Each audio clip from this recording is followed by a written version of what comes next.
Hi everyone, I'm Zach Reinhardt, here to review the new Never Young Beach album, Fam Fam. I apologize if my voice is a little hoarse today. I've been sick for like a week, nothing serious. I just had this cough and just my throat is just ragged. But Never Young Beach is a five-piece indie band, indie pop, indie rock. I think this is their second album, though I could be wrong on that. And these guys kind of differentiate themselves from the like onslaught of indie pop and rock bands by having a very kind of tropical, mellow, beachy sound. We gone full tropical now. It's 1975 all over again, and yeah, these guys make some very chilled out beach music.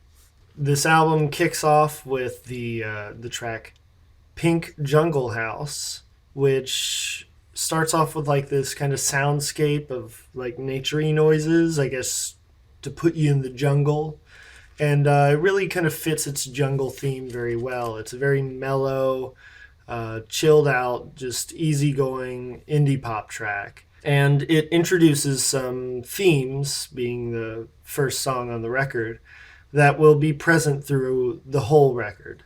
Most immediately apparent is the vocals, which are very kind of low. They're kind of deep vocals, and they do very easygoing, very easy to understand, very catchy melodies.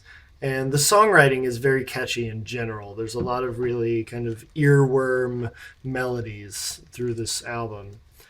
And the vocals being really kind of deep and really mellow, they at times sound like he's trying to be like an indie tropical Frank Sinatra, which is kind of weird, but overall the vocals are pretty good.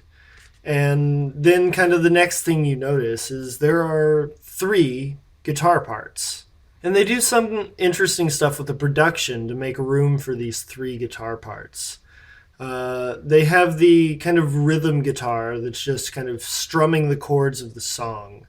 They turn that really low in the mix, and they put like some reverb on it, and it's very kind of distant in the background. And then in the foreground, they put a guitar in like either of your ears. So like in your right ear, you'll have like these kind of reggae esque, kind of rhythmically strummed guitar chords, and then in your left ear, you'll have these kind of palm muted melodies with a little echo on them, and then the bass is just kind of more in the background of it all, and is also doing something entirely different from the guitars. So you've got like four melodies going on, maybe five if the vocals are going as well, and none of them are like doubling each other. None of them are just playing a harmony part. They're all kind of doing their own thing, and it's surprisingly not cluttered or dense or hard to listen to. It's actually very easy to isolate any one instrument out and listen to it. Every instrument kind of has its own little corner of the song to exist in. And the way the mix kind of splits, it leaves a lot of room for the vocals to have a lot of presence in the middle. And maybe this is just me, but I find like production stuff like that to be so cool. I really like the production on this record in general, except with the drums. If you've watched a lot of my reviews in the past, you will know I am a stickler for like neutered drums. Drums is just like a background instrument, and unfortunately, that's what we have here. The drums are never in the foreground in this whole album, and they never really catch my ear the whole time. None of the fills they do are really brought into focus. You never really put your ears on the drums specifically. At least the song doesn't like guide you to do that. And if you do, you find that the drums are pretty much just background instrumentation. There's really no focus on the drums at all, and they're very kind of neutered and made very tame sounding just to provide a little backing for the focus that you're supposed to put on the vocal melody and the kind of interplay between the guitars and the bass. But those few themes pretty much carry us through to the end of the album, with the exception of the last track, which I'll get into later. The songwriting is good. There are really no filler tracks on here. All the songs are uh, similar in their tone and their sound, but they do enough to differentiate themselves from each other that there's a fair amount of diversity in the album. One track is like tropical to the max, and another song is kind of funky.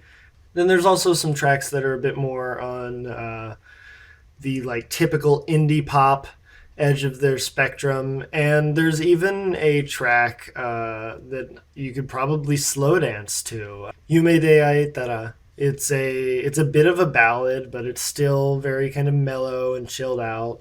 And yeah, you could slow dance to this song. But yeah, overall, all the songs are really quite good. My favorite is probably Akarui Mirai, which had a music video on the release of this album. It was kind of the release single, and it's a little bit more of the indie pop, typical kind of more generic indie pop side, but it doesn't leave behind its kind of tonal roots and all this tropical, really chilled out, mellow music. It still very much fits in with the rest of the album.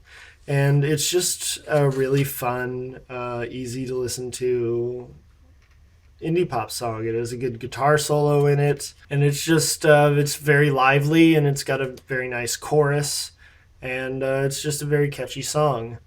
And on the other end of the spectrum, probably my least favorite song is Jitensha ni Note, which is like it's a little funky almost. Like it's got just a little bit of a funk influence in there. But the vocal melody like sounds like it came out of like a kid's song, and I just found the song to be kind of a weird mix of the two, and it seems kind of a little uninspired, and it just generally didn't keep my attention for the whole length of the song. But even it's not a horrible song. But then we get to the closer, Oakare no Uta.